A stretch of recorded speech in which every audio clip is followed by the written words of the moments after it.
Hi, I'm Izzy, the Adventuring Pre-PA student, and in this video I'm going to share how I aced my STEM courses, including organic chemistry, biology, and calculus. So follow along for more.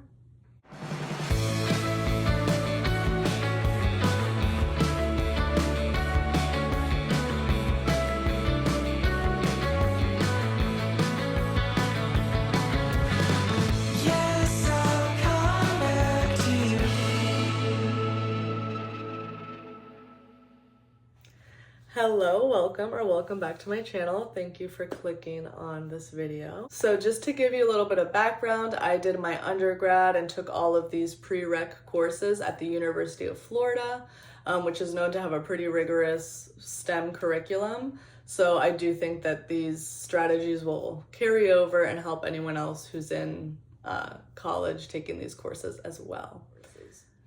So in my eyes, most of the STEM courses can be split into either problem-solving courses or more memorization-based courses. So the ones that I consider problem-solving are organic chemistry, general chemistry, and calculus for the most part. And then ones where it's a lot of information that you just need to absorb is biology, microbiology, genetics, medical terminology, those sorts of classes. So I studied for each of those differently, so I will break this video into those two sections. So let's start with the problem-solving courses. So you're going to be given problems that you need to either do math for. Even in general chemistry there was a lot of math involved, or you just have to think through it in your mind and see how to configure the molecules in order to make the reaction work for organic chemistry. So how I approached these classes when it came to preparing for the exam, I would make myself a personal study guide based explicitly off of the lecture. I know a lot of people used Study Edge or Smoke and Notes, which are like third-party companies that put together study packets for students. I never used any of those external resources. I just used whatever the lecture included and the office hours I attended of my professor. I figured I'm paying tuition to learn. I'm not going to pay an additional out-of-pocket expense to get a third-party study guide. So it is possible to ace organic chemistry and all of these difficult classes just yourself without those resources. Don't feel pressured because everybody else is buying it. I need to buy it too. You'll be okay. So I will include a video example of me scrolling through an organic chemistry study guide that I made, so you can kind of see how I formatted it. So at the top, I include any references or constants that I need to have memorized, formulas maybe, or rankings that I need to know. And so that's kind of like my reference sheet that I use while I'm studying. And then I'll also have a problem section where whenever I'm working through my homework or a practice exam and I get a question wrong, I'll write that question down in my study guide so that I can come back to it later and see what I did wrong. And then in that same vein, I usually have a common mistakes section where I'll write, okay, I've made this mistake 2 or 3 times. I need to watch out for this on the exam and make sure I don't make it again. Another thing I like to do, you'll see I called it like problem solving study guide, is a lot of times it's the same couple questions just phrased differently and using different molecules, for example, or different numbers if this is calculus. So I write an example of the type of problem in the left-hand column, and then right across from it, I actually work out a problem so I can see, when I see a question phrased this way, this is the protocol I use, this is the formula. So that kind of, I'm a very logic-oriented person. I like when things are clear. When you see this, do this. And so that kind of study guide worked for me. You should experiment around and see what works for you. It doesn't necessarily mean it's going to work for everyone, but I liked that method. And then I would also make a list of questions. As I was working through my study guide, I would keep adding to my list of questions to go to office hours.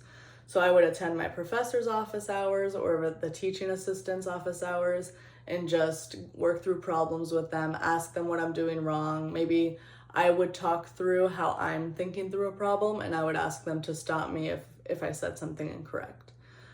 So I think the teach back method is really good, where you actually work it out, and then the teaching assistant is just there to correct you and make sure that you're doing everything right. That will stick with you a little more than just hearing them teach at you. So definitely take advantage of office hours. I probably went every single week with organic chemistry. So that's an example of an organic chemistry study guide. I'll also include pictures of my calculus study guides and my Gen Chem, because they all had a very similar format. It was just, what are the references I need to know, list down all of those formulas, etc. Then problem solving, when you see this kind of problem, do this, a common mistakes section, and then my list of office hour questions. So with that strategy, I was able to do well on all my exams, and then whenever I would get my exams back and see what I did wrong, I would add that to my study guide, so that when it came to the cumulative final exam, I would include what I learned from those unit exams. So I would work on this study guide throughout the entire unit leading up to the exam, and then about 2 or 3 days before the exam, I'd go through the entire study guide again with a new sheet of paper and work out all of those practice problems that I had written down that I had previously gotten wrong, because I wanted to make sure that I had learned from my mistakes and I could get them right the second time around. So I found that pretty helpful. I did the majority of my notes on an iPad, or I had a Surface Pro, and that was helpful to have like a digital handwriting device, but don't feel like you need that for college. I know it's very expensive. As you can see, these study guides I actually had written on paper and then I scanned them. I used the Adobe Scan app, and I found that helpful because I liked being able to have like a physical marker and color coding. So yeah. With that said, let's move into the more memorization-based courses.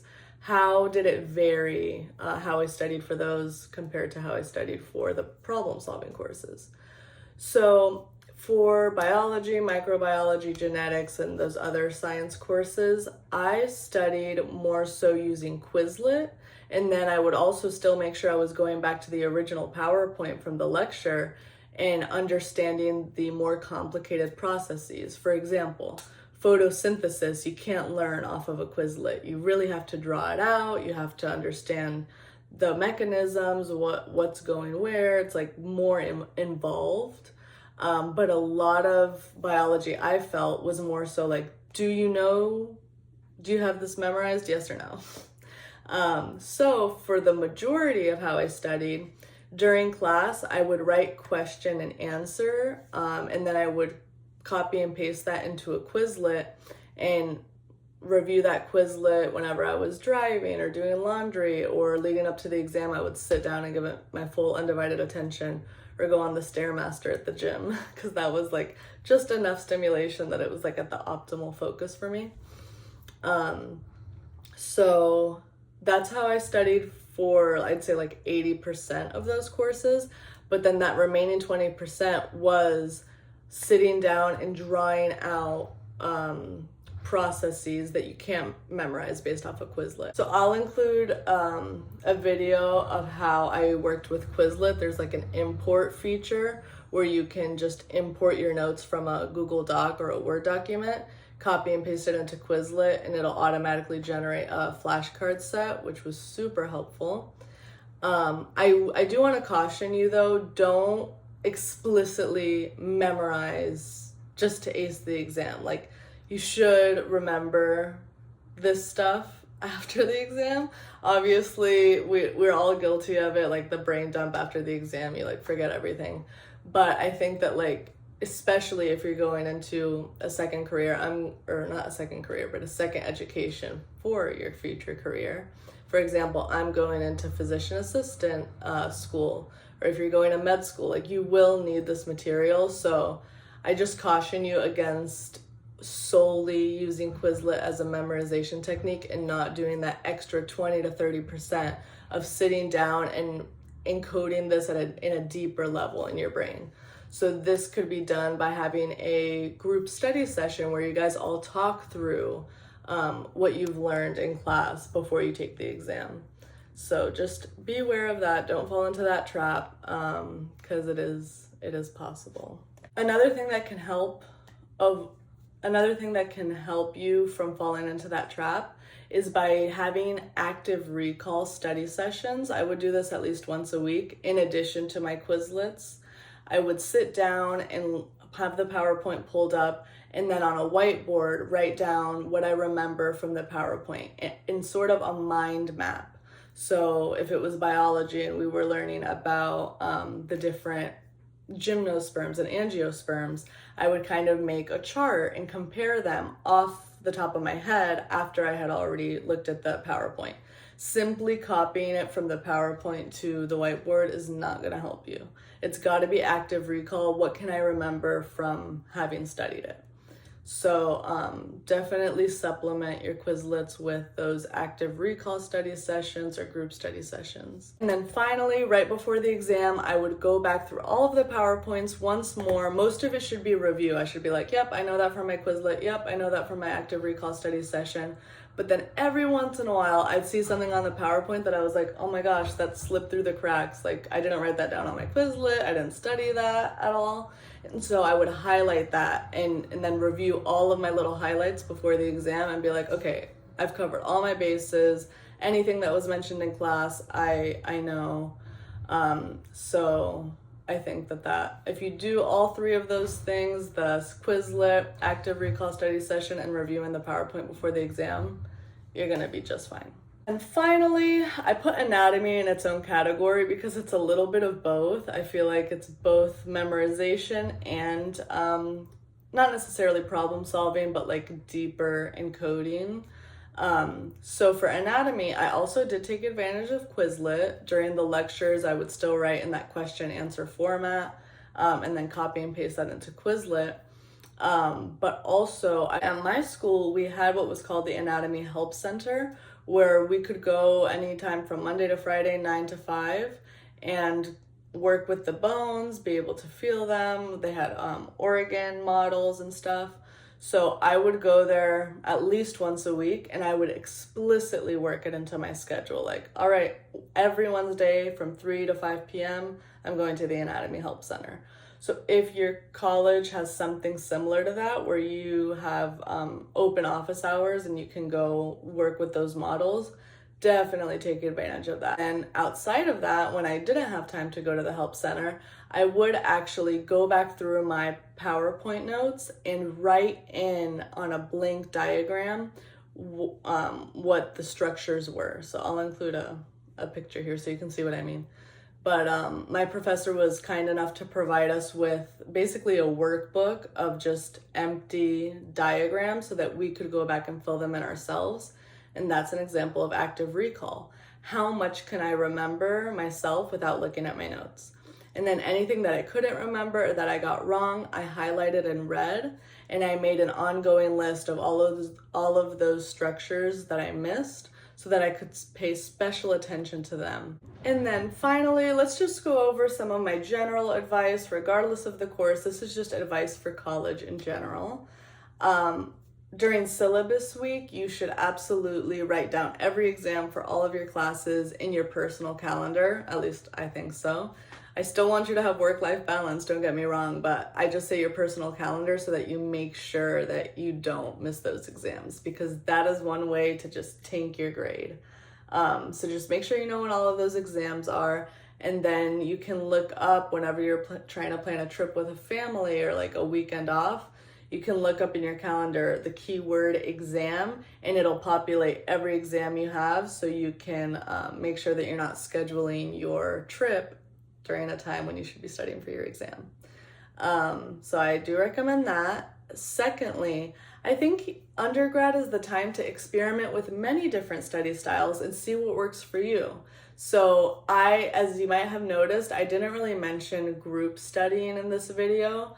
I studied with groups very rarely in undergrad, to be honest. But, for some people, that is how they study. They study super well in a study group or with a study partner. because they can talk through it more, and there is definitely merit in that. So try that out as well and see if you maybe like that better.